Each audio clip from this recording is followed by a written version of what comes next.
اقوام متحدہ کی سلامتی کونسل کی جعفر ایکسپریس حملے کی مذمت، حملہ گھناؤنا، بزدلانہ اور دہشت گردانہ کارروائی قرار دے دیا۔ رکن ممالک سے دہشت گردی کے خلاف پاکستان کی مدد کرنے کا مطالبہ۔ سیکیورٹی کونسل کے اعلامیے کے مطابق دہشت گردی کے نتیجے میں کم از کم 25 پاکستانی شہری جان سے گئے۔ BLA نے دعویٰ کیا حملہ اس کی مجید بریگیڈ نے کیا۔ ذمہ داروں کو قانون کے کٹہرے میں لانا ہوگا۔ دہشت گردی ہر شکل میں عالمی امن کے لیے سب سے بڑا خطرہ، اس کی کوئی بھی وجہ یا نظریہ قابل قبول نہیں۔ جنہوں نے بھی دہشت گردی کی پشت پناہی کی یا انہیں مالی امداد دی، سب کے گرد گھیرا تنگ کرنا ہوگا۔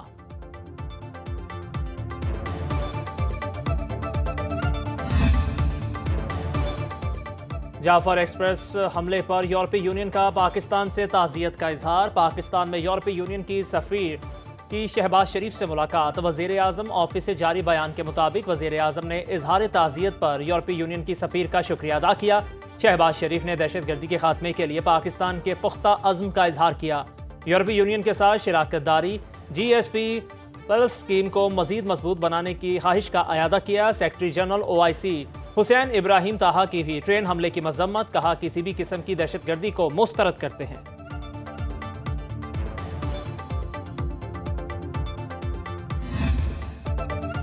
جعفر ایکسپریس حملے کے منصوبہ ساز اور بین الاقوامی سہولت کار بے نقاب۔ پاکستان میں دہشت گردی کا مرکزی اسپانسر بھارت ہے۔ دہشت گردوں کو بھارتی میڈیا نے سپورٹ کیا۔ AI سے بنی جعلی ویڈیوز دکھائی گئیں۔ حملہ پاکستان میں بھارت کی دہشت گرد ذہنیت کا تسلسل ہے۔ DG ISPR lieutenant general Ahmed Sharif Chaudhry کی پریس کانفرنس، بولے دہشت گرد افغانستان میں اپنے ہینڈلرز کے ساتھ رابطے میں تھے۔ افغانستان سے جدید غیر ملکی اسلحہ پاکستان میں دہشت گردی کی کارروائیوں میں استعمال کیا جاتا ہے۔ دہشت گردوں کا انسانیت، بلوچیت اور پاکستان سے کوئی تعلق نہیں۔ نیشنل ایکشن پلان کے 14 متفقہ نکات پر عمل تو دہشت گردی ختم ہو جائے گی۔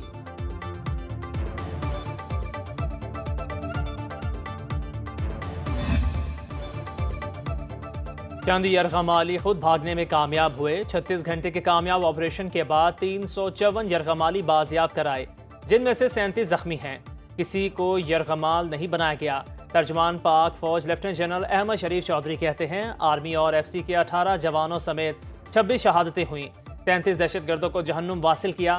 آپریشن کے دوران کسی شہری کی ہلاکت نہیں ہوئی۔ جانی نقصان آپریشن سے پہلے ہوا۔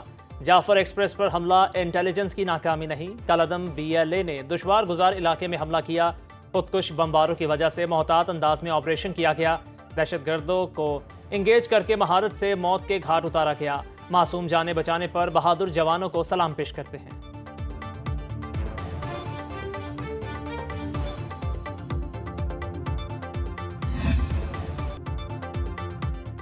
ریاست لاپتہ افراد کا معاملہ حل کر رہی ہے۔ مسنگ پرسن کمیشن 2011 سے بنا ہوا ہے۔ اس کے پاس 10,405 کیسز لائے گئے، جن میں سے 8,144 کیسز حل ہو چکے۔ DG ISPR lieutenant general Ahmed Sharif Chaudhry نے کہا بلوچستان کے 2,911 مسنگ پرسن کیسز میں سے صرف 452 حل طلب ہیں۔ اس معاملے پر بے بنیاد پروپیگنڈا کیا جاتا ہے۔ ریاست باقی لاپتہ افراد کا مسئلہ بھی حل کر رہی ہے۔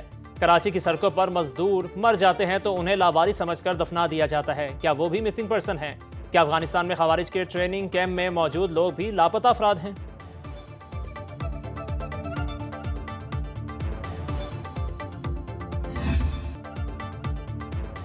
کالعدم BLA والے ناراض بلوچ نہیں بلکہ دہشت گرد ہیں۔ چند دہشت گردوں نے بلوچ روایات کو پامال کر دیا۔ یہ پاکستان کو غیر مستحکم کر کے توڑنا چاہتے ہیں۔ وزیر اعلیٰ بلوچستان سرفراز بگٹی کی DG ISPR کے ساتھ پریس کانفرنس، بولے سابق حکومت کی پالیسی دہشت گردی میں اضافے کی وجہ بنی۔ دہشت گردوں کو چھوڑنا بھی دہشت گردی ہے۔ افغانستان پاکستان کے خلاف کسی اور ملک کی پراکسی بنا ہوا ہے۔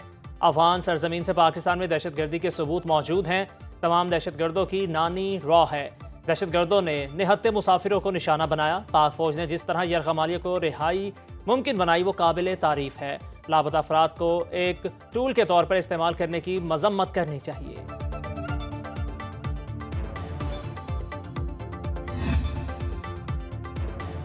اسلاموفوبیا سے ہر صورت نمٹنا ہوگا، کئی ممالک نے اعلان کیے، اب عملی کام کرنے کا وقت ہے۔ اقوام متحدہ میں پاکستانی مندوب منیر اکرم کا جنرل اسمبلی سے خطاب، کہتے ہیں پاکستان اور OIC ہر فورم پر اسلاموفوبیا کے خلاف آواز اٹھاتا رہے گا۔ عالمی برادری کو فیصلہ کن انداز میں کام کرنا چاہیے، میڈیا کو نفرت کو ہوا دینے کے لیے استعمال نہ کیا جائے، عالمی برادری اس بات کو یقینی بنائے کہ ان کی پالیسیاں اور قوانین مذہبی رواداری کے عزم کی عکاسی کریں۔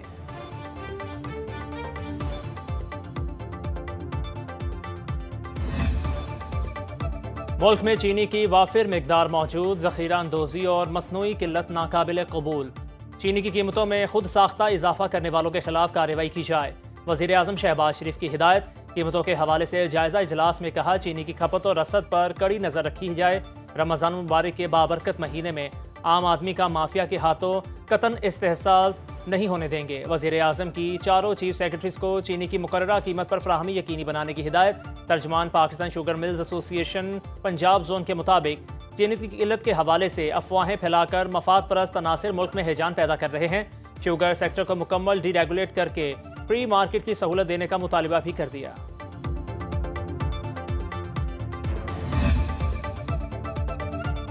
پاکستان میں ڈیجیٹل فائنانس کے دور کا آغاز، وزارت خزانہ نے پاکستان کرپٹو کونسل کے باضابطہ قیام کا اعلان کر دیا، وزیر خزانہ محمد اورنگزیب پاکستان کرپٹو کونسل کے سربراہ ہوں گے، وزارت خزانہ کے چیف ایڈوائزر بلال بن ثاقب سی ای او مقرر، کونسل کے بورڈ ممبران میں governor state bank, chairman securities and exchange commission, وفاقی سیکرٹری قانون اور سیکرٹری آئی ٹی شامل۔ وزیر خزانہ محمد اورنگزیب نے کہا دنیا تیزی سے ڈیجیٹل فائنانس کی طرف بڑھ رہی ہے، پاکستان کرپٹو کونسل جدیدیت کے فروغ اور مالیاتی نظام کا تحفظ یقینی بنائے گی۔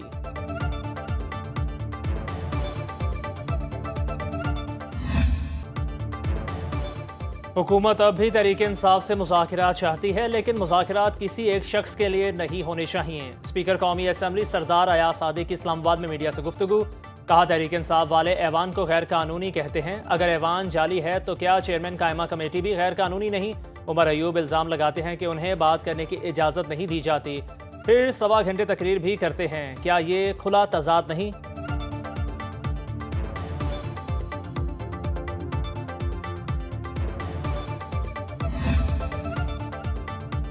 شہباز حکومت کی بھاری بھرکم کابینہ کی تعداد 54 ہو گئی، 31 وفاقی وزراء، 11 وزرائے مملکت، 4 مشیر اور 8 معاونین شامل، توسیع کے پہلے مرحلے میں رہ جانے والے 3 نئے وزراء نے بھی حلف اٹھا لیا، قائم مقام صدر یوسف رضا گیلانی نے حلف لیا، پیر سید عمران شاہ کو وفاقی وزیر برائے تخفیف غربت، چودھری ارمغان سجانی کو وزیر مملکت برائے پلاننگ، ڈیولپمنٹ اور خصوصی اقدامات کا قلمدان مل گیا، شزرا منصب وزیر مملکت برائے موسمیاتی تبدیلی ہوں گی، کابینہ ڈویژن نے نوٹیفیکیشن جاری کر دیا۔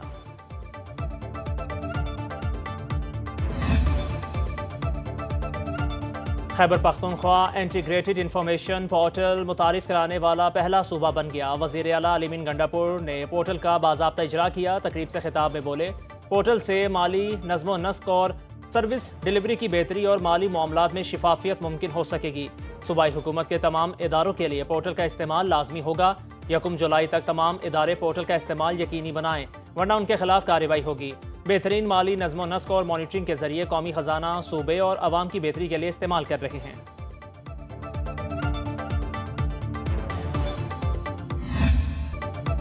پی آئی اے کی غضب لینڈنگ کی عجب کہانی، لاجواب لوگوں کو طیارے کا گمشدہ پہیہ ڈھونڈنے میں 3 دن لگ گئے، سروس ایسی کہ پرواز پی کے 306 کے کراچی سے ٹیک آف سے لے کر لاہور لینڈنگ تک کسی کو پہیہ غائب ہونے کا پتہ ہی نہ چلا، تحقیقات کرنے والوں نے تیسرے دن بتایا کہ پہیہ مسافر طیارے کے رن وے چھوڑنے سے پہلے ہی الگ ہو چکا تھا، جو 72 گھنٹے جناح انٹرنیشنل ایئرپورٹ پر ایک اور طیارے کے نیچے پڑا رہا، قومی ایئر لائنز کے مسافر طیاروں کو آئے روز حادثات نے باکمال لوگ لاجواب سروس کے کھوکھلے نعرے کا پول کھول کر رکھ دیا، متاثرہ طیارے کے ایک مسافر نے آنکھوں دیکھا حال بھی سنا دیا۔